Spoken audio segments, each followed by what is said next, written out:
মালয়েশিয়ার শ্রম বাজারকে আরো স্বচ্ছ, টেকসই ও ভবিষ্যৎমুখী করতে প্রবাসী শ্রমিকদের জন্য এমপ্লয়িজ প্রভিডেন্ট ফান্ড বাধ্যতামূলক করার সিদ্ধান্ত নেওয়া হয়েছে।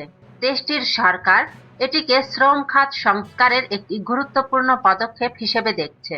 নতুন এই ব্যবস্থার লক্ষ্য হল শাসন ব্যবস্থা ও স্বচ্ছতা জোরদার করা এবং দীর্ঘমেয়াদী কর্মশক্তি পরিকল্পনার মাধ্যমে একটি শক্তিশালী শ্রম ইকোসিস্টেম গড়ে তোলা।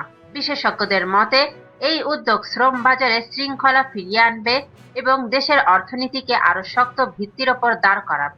বাধ্যতামূলক ইপিএফ বৈধভাবে নিবন্ধিত অভিবাসী শ্রমিকদের জন্য প্রযোজ্য হওয়ায় আনুষ্ঠানিক কর্মসংস্থান বাড়াবে এবং অবৈধ শ্রমিক নিয়োগ কমবে বলে আশা করা হচ্ছে।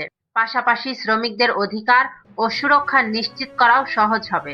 নিয়োগকর্তাদের জন্য এই সিদ্ধান্ত আর্থিকভাবে তুলনামূলকভাবে নিরপেক্ষ, কারণ অভিবাসী শ্রমিকদের জন্য দেওয়া 2% ইপিএফ অবদান মালয়েশিয়ার ইনকাম ট্যাক্স আইনের আওতায় কর ছাড়যোগ্য ব্যয় হিসেবে গণ্য হবে। যেসব প্রতিষ্ঠান এখনো ইপিএফ এ নিবন্ধিত নয় তাদের দ্রুত নিবন্ধন ও পে রোল সিস্টেম হালনাগাদ করার নির্দেশ দেওয়া হয়েছে। এতে ভবিষ্যতে আইনগত জটিলতা এড়ানো যাবে। বর্তমানে প্রায় 60,000 নিয়োগকর্তার মাধ্যমে প্রায় 13 লাখ শ্রমিক ইপিএফ এর আওতায় নিবন্ধিত হয়েছে। সব ধরনের লেনদেন KWSPI অ্যাকাউন্ট এর মাধ্যমে সম্পন্ন করতে বলা হয়েছে। বিশেষজ্ঞরা বলছেন এই সংস্কার আন্তর্জাতিক বিনিয়োগকারীদের কাছে একটি ইতিবাচক বার্তা দেবে যে মালয়েশিয়া আন্তর্জাতিক মানদণ্ড অনুযায়ী শ্রম নীতি আধুনিকায়নে অগ্রসর হচ্ছে।